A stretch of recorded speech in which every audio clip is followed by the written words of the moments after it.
जादुई कद्दू का घर। परी लोक में बसे एक छोटे से गांव में त्रिशा परी रहती थी, क्योंकि कुछ साल पहले उसके मम्मी पापा की मौत हो चुकी थी। इसलिए वह कुछ अनाथ परियों को अपने घर में रख लेती है और फिर सभी खुशी से मिलकर रह रही थी। तभी अचानक एक दिन त्रिशा परी के चाचा गांव से आते हैं। चाचा जी, आप अचानक यहाँ कैसे? कुछ काम था क्या?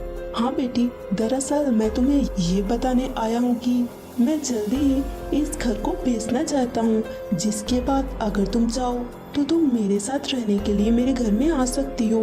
चाचा जी, ये आप कैसी बातें कर रहे हैं? आप इस घर को बेच देंगे?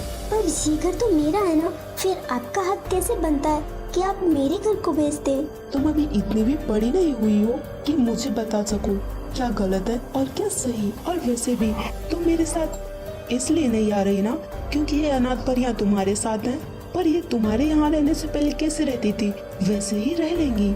मैं अभी इन दोनों को इस घर से बाहर निकाल देता हूँ। नहीं, अपने घर से बाहर नहीं निकाल सकते। आपको ये घर चाहिए ना? ठीक है, हम अभी इस घर से चले जाते हैं। मैंने सोचा भी नहीं था कि आप इतने ज्यादा बेईमान होंगे। त्रिशा परी उन दोनों परियों को लेकर उस घर से चली जाती है। दीदी, आप हम सबके साथ क्यों आई?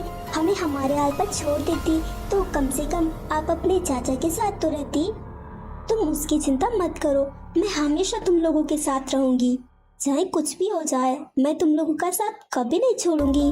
अब हम कहाँ रहेंगे? हमारे पास और कोई घर भी तो नहीं है। तुम लोग उसकी चिंता मत करो, हम कुछ ना कुछ कर ही लेंगे। फिर वह कुछ दूर चलती हैं, तभी रास्ते में उन्हें एक कद्दू पड़ा हुआ दिखाई देता है। जैसे ही वह उस कद्दू के पास जाती हैं, तो वह कद्दू एक विशाल कद्दू के रूप में बदल जाता है और बोलने लगता है, तुम सभी चिंता मत करो और तुम्हें अब कोई घर ढूंढने की जरूरत नहीं। मैं एक जादुई कद्दू हूँ और मैं एक घर के रूप में बदल जाऊंगा जिसमें तुम सभी लोग रह सकती हो। त्रिशा परी, मुझे तुम्हारे बारे में सब पता है। तुम बहुत ही अच्छी हो और हमेशा सबकी मदद करना जानती हो।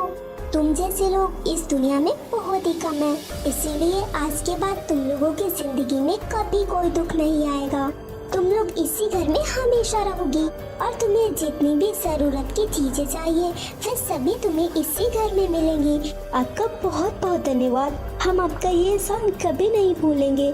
हम तो बस घर ढूंढ रहे थे और आपने तो हमें जादुई घर दे दिया। फिर वह कद्दू एक घर के रूप में बदल जाता है और फिर वह सभी परियां उसी जादुई घर में रहने लगती हैं। सो फ्रेंड्स, अगर आपको ये कहानी अच्छी लगी हो तो वीडियो को लाइक कीजिए, चैनल को सब्सक्राइब कीजिए और हमें कमेंट करके ज़रूर बताएं कि आपको कहानी कैसी लगी।